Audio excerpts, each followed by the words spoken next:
You have the RCMP, you have CSIS, you have the entire intelligence apparatus in the federal government, and none of them said that this threshold was met, did they? Ain't nobody got time for that.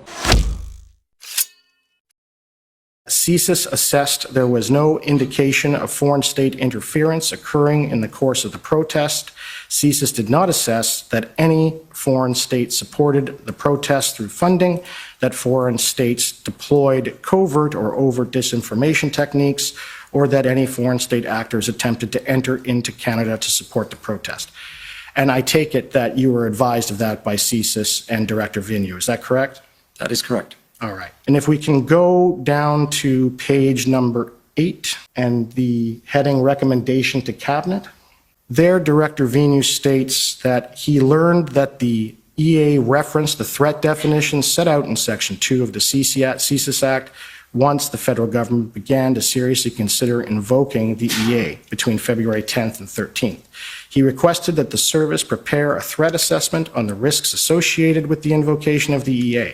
He felt an obligation to clearly convey the service's position that there did not exist a threat to the security of Canada as defined by the service's legal mandate.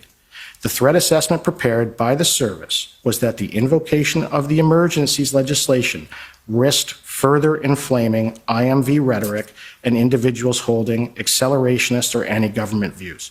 You were told that, is that correct? That is correct. All right. In this document, which is already actually in evidence, I just want to scroll down to page 5, please. So there again, on February 3rd, CSIS assessed there's no indications of known IMVE actors were planning to engage in violence. And it's on February 13th, I believe that this is the document that Director Vigneault is referring to that states that, you know, it could have been a risk if you invoke the Emergencies Act to making things worse. Is that correct? Yes. Okay. And you knew about that? I did. Right. And so did Cabinet.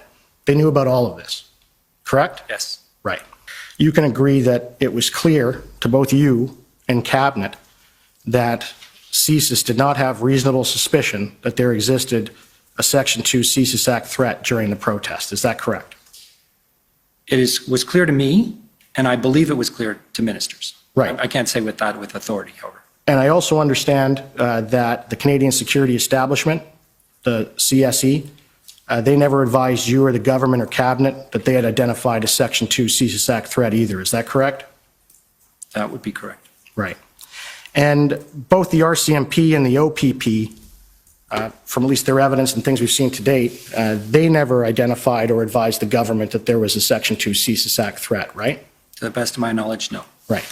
And so the entire intelligence apparatus and law enforcement apparatus within Canada tells the Cabinet and the government that there is no Section 2 CSIS Act threat. What intelligence bureau or agency or law enforcement agency told the government, here's the evidence of reasonable and probable grounds, or reasonable grounds, of a Section 2 CSIS Act threat?